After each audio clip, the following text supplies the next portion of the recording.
The reasons for the delay in courts primarily is attributed to the inadequate judges to case ratio. If you recollect that there was a report submitted by the Committee of Judges of the Honorable Supreme Court that prescribed a particular ratio, and that was approximately one judge to every 600 or 800 cases. We did an assessment study in our courts here in Andhra Pradesh, and as against 650 judges that we have approximately today in Andhra Pradesh, we found that we require another 850 judges. Now, if this could translate in terms of monetary implication, it would run into 1,000 and more than thousands of crores. Therefore, the need to look at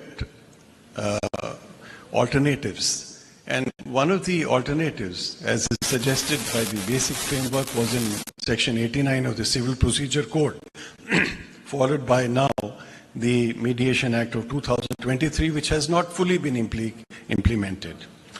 Now, we have done our part in undertaking a training of mediators. We trained about 1,400 mediators in the entire state. The attempt to train more than 800 more by December 2025 is what we aim at. We aim to take the mediation movement to the taluka level, where we have identified approximately 63 new premises. Our biggest handicap today is that we do not have adequate premises where we can have people come to identified mediation centers. We have identified for the time being 63, and we, with the help of the government, aim to have some more infrastructure on this. Now, generally the perception is that whenever advocates come to handle a case, the resolution is delayed. But the presence of advocates, senior advocates, designated senior advocates from all across the country certainly belies that perception. Now, while we are training mediators, the biggest challenge today, what I feel, is that a 40-hour training in mediation skills may not be itself enough. Now, the question is that when a case gets referred for mediation by the court, now we have a panel of mediators. The mediators are seen on the basis of their training, but there is no audit as to what is their capacity. Just imagine to trust, say, a graduate who is freshly graduated from a law college and entrust a case to him, saying that you now handle it, is difficult. So his ability to handle a case and to nudge and navigate the parties to an amicable resolution of dispute is something which we cannot expect from a mediator, only because of the fact that he has undergone a training of 40 hours. Now the question therefore is, with a view to avoid that golden opportunity which the court gets when it refers a matter to the mediator, that opportunity should not be lost because of the incapacity of the mediator, because there is no method of judging his skill. Therefore, there has to be some mechanism, some certification, some standardized method of determining as to whether the arbitration, because it was lucrative. Today, the situation is that while we are seeing this as assuming a movement in the country under the able guidance and leadership of our honorable judges in the Supreme Court, we cannot permit everyone and anybody who volunteers to undergo the training and then come forward. As we've seen in the arbitration world, if there are honest arbitrators, there are also dishonest ones. If there is a demand for honest arbitrators, there is a greater demand for dishonest arbitrators, especially those those appointed by, nominated by the parties. Therefore, some sort of a mechanism must be developed so that it is not a free-for-all. I know that there is a time constraint. Therefore, I hope that the deliberations of this conference help build a system of justice that heals, that restores, and that empowers our people and our economy to move forward. Thank you very much.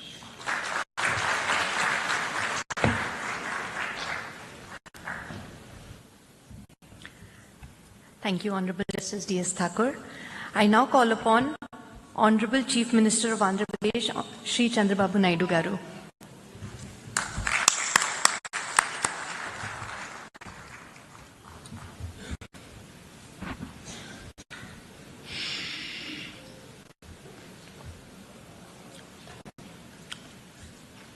Honorable Justice Sri Suryakant Garu, Honorable Justice Sri P.S. Narasimhan Garu, Honorable Justice D.S. Thakur Garu, Professor S. Surya Prakash Garu, Vice Chancellor, Dr. Surya Raju Garu, Secretary General, ACIAM, Honorable Judges, distinguished jurists, and friends.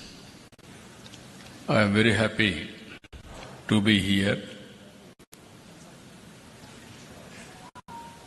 Visakhapatnam is a beautiful city. Everybody will go to Hyderabad and stay there some time. They want to settle there. Now Visakhapatnam, anybody will come. They will settle permanently in Visakhapatnam. That is the beauty of Visakhapatnam. Either hospitality or beaches or natural beauty, everything wonderful place. Apart from that place, from all these things, it is a very, very positive people. Recently, Visakhapatnam is rated one of the most safest place for women protection. That is very interesting comment. I want to make it here. Not only women's safety, even men's safety also, this is the best place.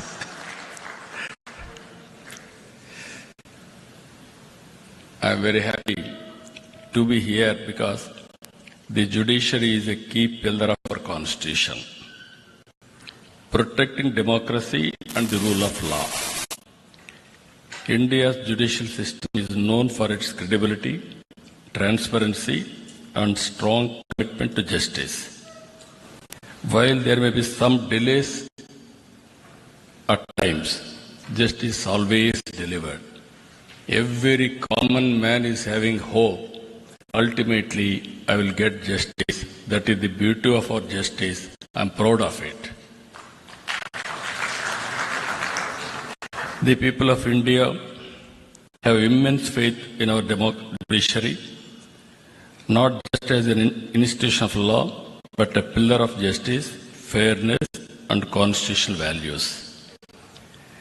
It is seen as the finest guardian of rights, a protector of common citizen, and a symbol of the rule of law in our democracy. Here, I wanted to make a comment. I have seen India for the last, as a policy maker, I entered to politics in 1978, first time MLA. After that, 1980, I became Minister. 95, I became Chief Minister. I have seen India. Today, if you see, India has taken bold reforms. 1991 economic reforms. Mid-90s, IT revolution, Indians took advantage, first more advantage. God is very kind. India is blessed with the demographic dividend. Now slowly we are losing that advantage in South India. Now North India still there is an advantage. With all these factors, we are having a very strong leader also at center. That is Narendra Modi ji. If you see 11 years back, 11th economy, largest economy. Today, 4th largest economy. Next year, we are going to become 3rd largest economy. And at the same time, there are predictions by Ernst & Young. By 2038, we will become 2nd largest economy in the world. I don't have any doubt about it. And also 2047, India will be number 1 economy globally. It is going to happen because of our inherent strengths. If you see here some of the reforms, I have seen tax reforms, CST, VAT, GST, improved version of GST now, another reform. With all tax reforms, we are growing 6-7% now. There is a potential of growing 10% in the near future. If all these things will happen, then nobody can stop India moving forward. This is the situation we are all here now. At the same time, ADR and India's mediation culture. Just now, Vice Chancellor rightly mentioned, if you remember mythology, Krishna was the best mediator. But of course, mediation has failed. Ultimately, what happened. That is how things are happening. And also I have seen in my own experience, in villages, there are some respected elders to mediate so many disputes. I am personally witnessed. My father, he was not educated, but abundant common sense. More than 10 villages, they used to call him, they used to discuss, they used to redress their problems. That is how mediation has helped in India. After that, we are all talking panchayats, how they have solved all problems. Today we are having more courts according to me. But earlier, to go to court, people used to feel shy. Litigation is the last resort. That is how they have to work in the direction. Today, technology has become a very big handy. Even virtual hearings are happening, e-filing, mobile case updates, multilingual tools. All these things are making more accessible and also transparent. Online dispute resolution platforms enable parties to resolve conflicts from anywhere in the world seamlessly. Artificial intelligence has come. We have to use it discreetly, otherwise we will have a problem. And also blockchain has come. Even in blockchain, transparent proof and also enforcement can be done globally. These are all various things are happening. So I am very happy today we are all here. What we are doing, how to take forward with innovative ways. As Vice Chancellor rightly mentioned, I am very happy if we can make Visakhapatnam one of the biggest center better than Singapore, ADR center. Government of Andhra Pradesh is willing to contribute that ecosystem. I will be very happy for that. Friends and also Honorable Supreme Court judges and High Court judges, you are all watching. India is moving new technologies, high-tech. Now we are taking advantage of it. For the last 1 year, we are able to mobilize $100 billion investment to Andhra Pradesh. Now, next month, Google is going to come here, and also TCS is already here, and also Cognizant is coming. With all these things, what today India is having data centers, Visakhapatnam is going to have more than what India is having total data centers capacity. That is going to happen within 1 or 2 years' time. And also, we are going now Quantum Valley. America is having Silicon Valley. They are proud of it.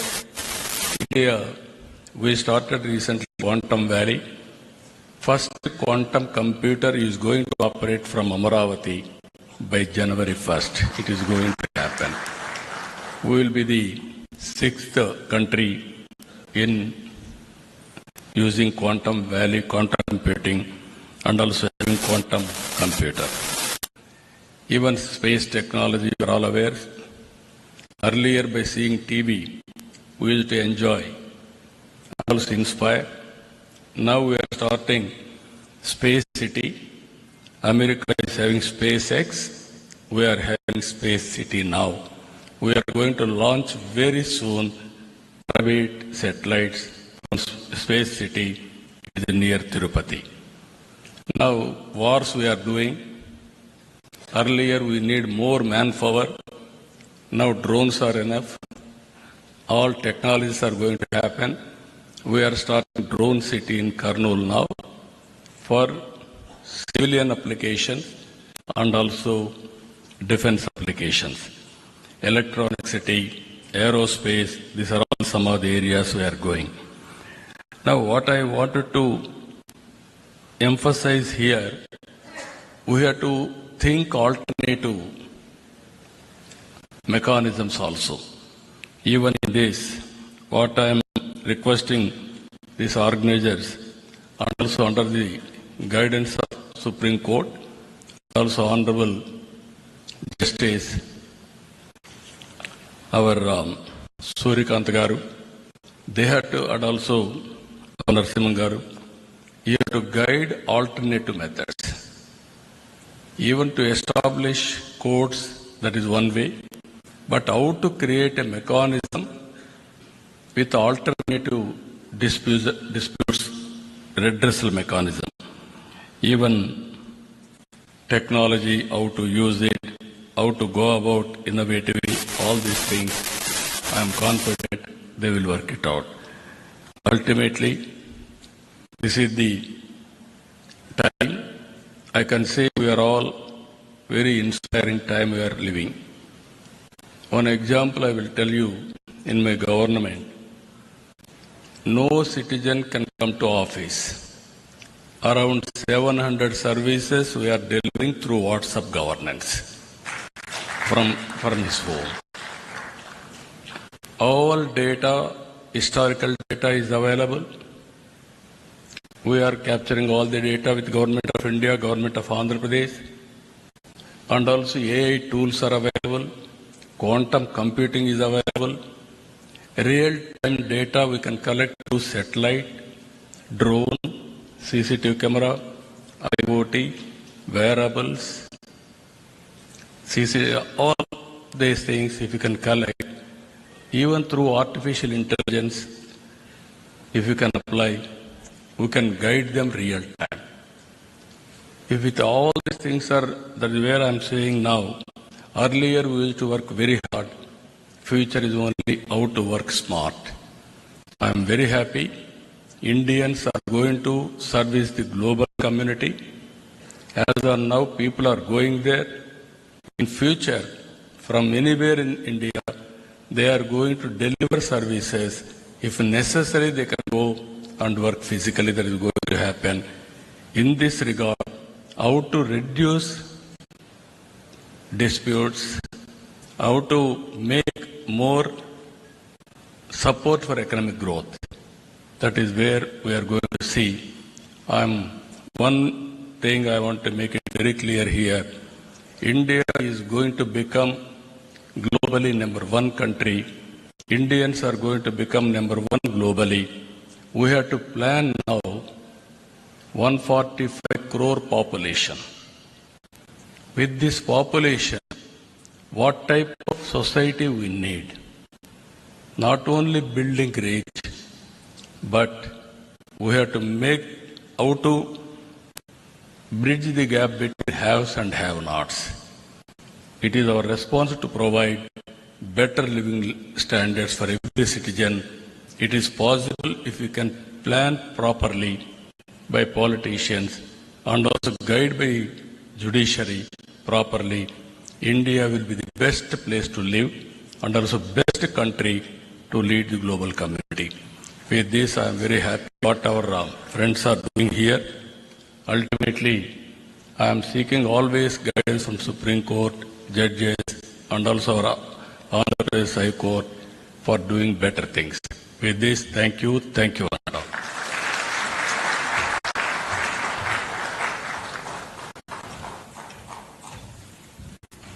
Thank you, Honorable Chief Minister. I now call upon Honorable Justice P.S. Narasimha, Judge of the Supreme Court.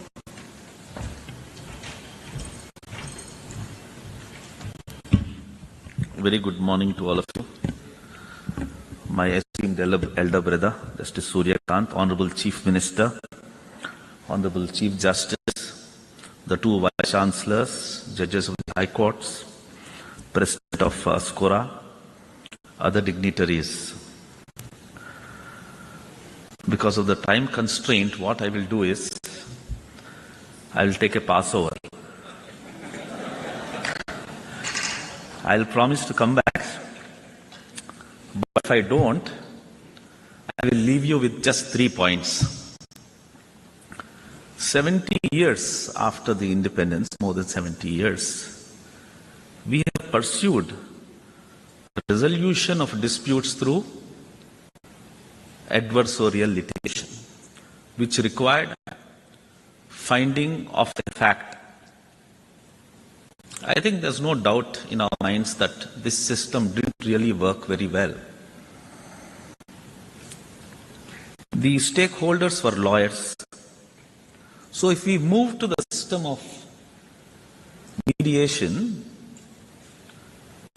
the persons who will be doing the mediation substantially are also lawyers.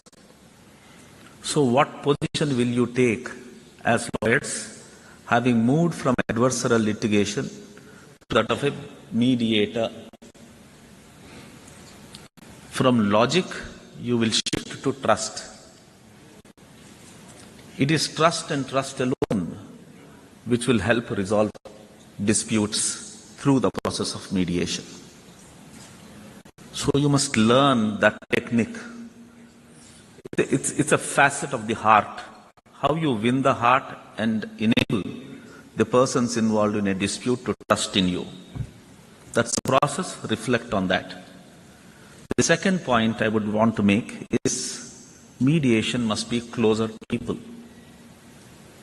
which requires you to know what people are, how they live, how they fight, what are their aspirations, what are their fallacies, what are their weaknesses. To understand, the most important element is language.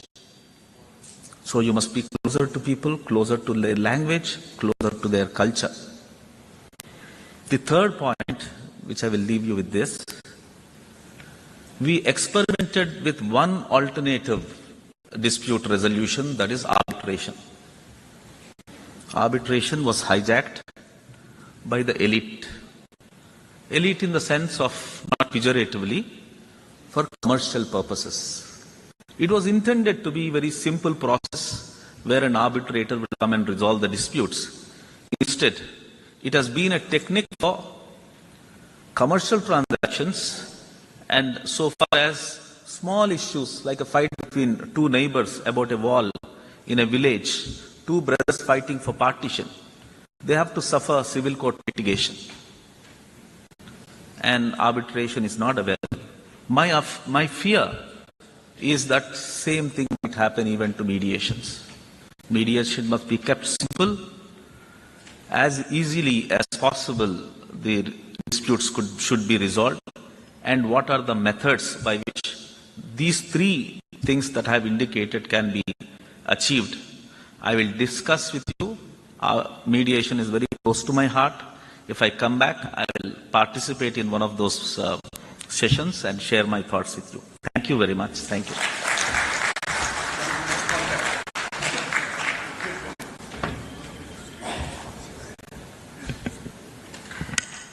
Thank you, Honorable Justice Narasimha. I now call upon Honorable Justice Suryakant, Judge of the Supreme Court of India.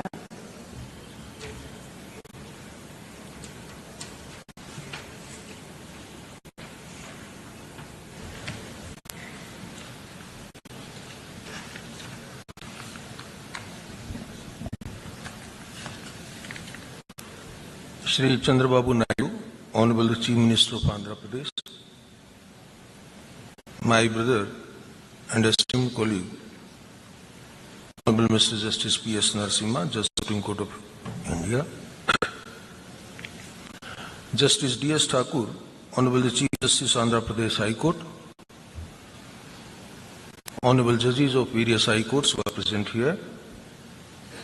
We have among us Justice Nawaz from the Supreme Court of Sri Lanka. He is welcome here in this conference. Professor Dr. S. Surya Prakash, Vice Chancellor, NLIU Bhopal. Mr. Santan Krishnan, Life President of the Commonwealth Lawyers Association, and other office bearers of the CLA. Professor Surya Raju, Secretary General, ACIAM, Madam Chitra from the Trilegal, senior advocates from the Supreme Court, other members of the Supreme Court Bar and the Bar Association of Visakhapatnam and different parts of Andhra Pradesh, who are also graciously present here. Mr. Nayyar, Mr. Jain, and other officers of the SCOA, members of the mediator community, and some of the very eminent mediators are present here. I know most of them by name, but because of the time constraint, I am not addressing them by name. We have among us Mr. Bharat, the local member of parliament. Other distinguished guests, we have Dr. Renu Raj from the United Kingdom. She is also with us. Distinguished guests, participants, and my dear friends from media. Stepping into this auditorium, one can sense the collective ambition, a gathering fueled not merely by words, but by a genuine resolve to reimagine the landscape of dispute resolution. Coming together, ACIAM, Trilegal and NLU Bhopal marks not a simple event, but a potential turning point where justice is no longer perceived as remote or intimidating, but as an accessible reality shaped by our own shared commitment. Justice in 21st century, let's commit ourselves, is not an aspiration, it is our responsibility. With this in mind, the theme of our conference resonates with great urgency and relevance. Today, justice must extend far beyond the confines of courtrooms, permeating our communities, businesses, and families.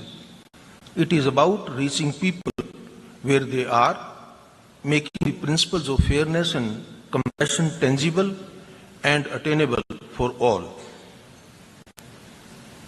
This forum challenges each of us to push past routine, embrace innovation, and build solutions that are empathic and truly effective for our times. Our Constitution does not view justice only in the narrow sense of adjudicating disputes. It speaks of social, economic, and political justice, as a guiding factor. While courts play an indispensable role in enforcing rights, true justice must go beyond judgments and decrees. It must reach people where they are, in a language they understand, and in a manner they trust. Mediation provides precisely this bridge. It ensures that the parties remain at the center of the process, that their voices are heard, and their dignity is respected. In this sense, mediation is not merely a legal mechanism, it is a constitutional value in action. As society and the economy evolve, so do the disputes. Today, we see conflicts in areas as diverse as intellectual property, cross-border trade, digital currency, cybercrime, family relations, international awards and their enforcement, environmental issues and concerns. If every such dispute is funneled into our already overburdened courts, the result will be delay, disillusionment, and a deepening sense of injustice. Mediation, therefore, offers us a different path, a path of creativity and consensus. It is flexible, faster, and allows customized solutions that courts, bound by strict procedures, may not always provide. For mediation to gain universal acceptance and become an integral part of our justice delivery system, the foundation must rest on a single non-negotiable element, and that element is trust. In the context of mediation, it flows from three critical sources. First, the integrity of the mediator. The entire process of mediation is built upon the confidence that parties repose in the mediator. Honorable Chief Minister pointed out how the old persons in the villages were being trusted and all the disputes were really left them to be resolved. It was only on account of the immense trust that the people had in them. They must believe that the mediator is impartial, independent, and competent. Integrity here is not merely a personal virtue, it is the bedrock of the process. If this perception falters, the process collapses. Second, the credibility of the institutions. Mediation cannot thrive in a vacuum. It requires robust institutional support to lend structure, consistency, and legitimacy to the process. Institutions like the one ACI-AM serve as a custodians of quality and trust. In a world where disputes often carry significant economic and social stakes, institutional credibility reassures parties that mediation is not an informal compromise, but a structured, reliable, and enforceable method of dispute resolution mechanism. The third point, the support to be extended by the law. So, not only those 2 points which I have highlighted, unless there is a support by the law, the mediation may not be as successful as we perceive. For mediation to transition from an alternative to a mechanism as a mainstream method of dispute resolution, I believe it needs the backing of the law. And fortunately for us, we have the Mediation Act of 2023, marking a watershed moment by providing a clear statutory framework for both domestic and cross-border mediation, prescribing ethical obligations and giving enforceability to mediated settlement agreements. However, we should be clear that legislation by itself cannot transform culture. Laws can provide a foundation, but they must be animated by practice, sustained by institutions, and embraced by society. We must cultivate a legal ecosystem where mediation is seen not as a concession or a lesser form of justice, but as a superior process that empowers parties and preserves relationships. If courts represent the authority of justice, mediation represents its humanity. It restores agency to the parties, transforms conflict into cooperation, and turns adversaries into partners in resolution. In an age where speed and sensitivity matter as much as legality, mediation is not a luxury, it's a necessity.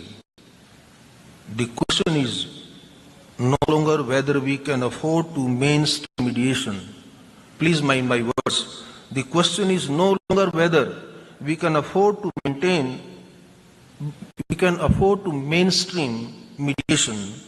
The question is whether we can afford not to mediate on the first option. The second dimension of our discussion today is technology. The pandemic taught us that technology has ceased to be a peripheral tool. It has become an integral component of legal processes, reshaping the contours of dispute resolution worldwide. It leveraged thoughtfully.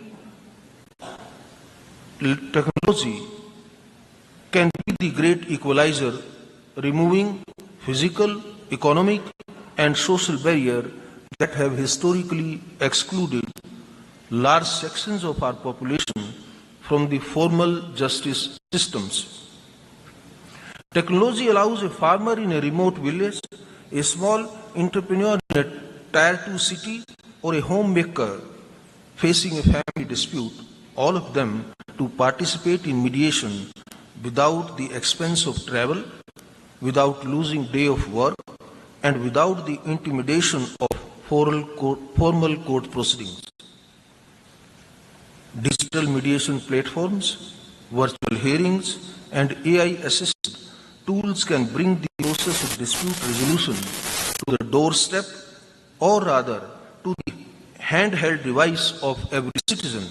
This is what inclusive justice truly means, the priceless justice that transcends geography, income, and social status. Not only domestically, but also in our increasingly interconnected world, where cross-border disputes are becoming more frequent, mediation emerges as a powerful tool for resolving conflicts quickly and collaboratively while preserving vital relationships across jurisdictions. The role of technology through online dispute resolution platforms, video conferencing, and digital document management enables the parties, separated by geography and legal systems, to engage meaningfully in mediation, overcoming traditional barriers of distance, cost, and time. By embracing technological innovation and strengthening institutional capacity, we can make dispute resolution more efficient, flexible, and just for the modern era. Yet, while we welcome these advances, we must also acknowledge the risk. Technology must be a bridge, not a barrier.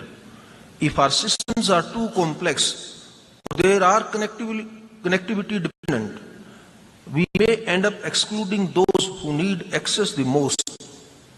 Digital literacy and infrastructure gaps remain significant challenges, and every technological innovation must therefore accompanied by capacity building initiatives such as simple, user-friendly platforms, multilingual interfaces, and community support systems.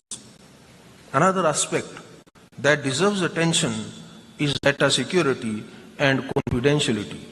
It cannot be emphasized enough that mediation thrives on candor and trust.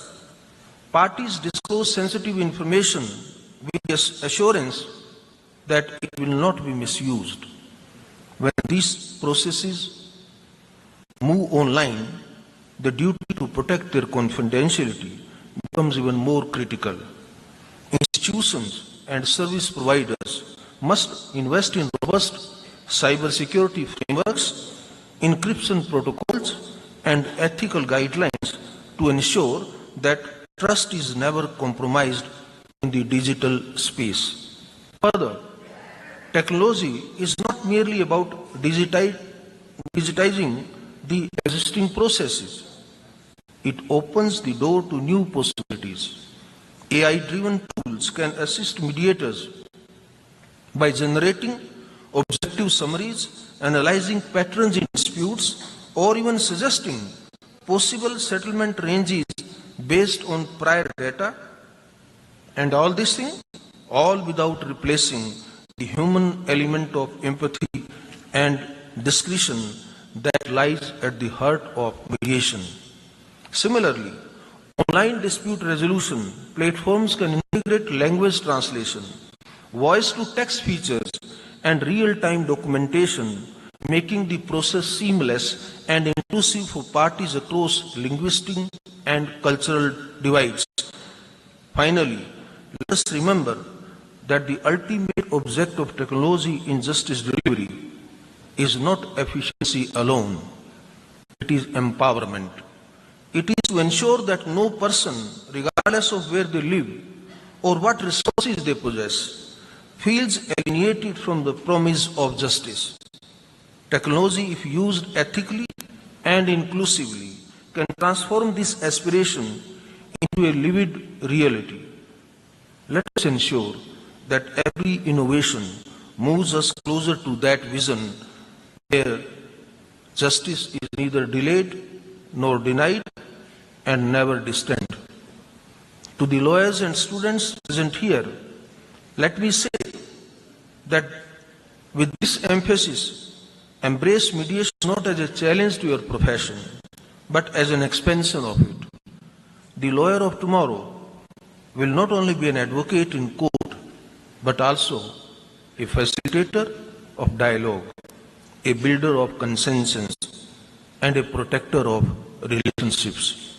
Mediation is not about diminishing advocacy. It is about redefining it for a new era of problem solving. The young mediators who train today will shape the justice system of tomorrow. This is not merely an opportunity, it is a responsibility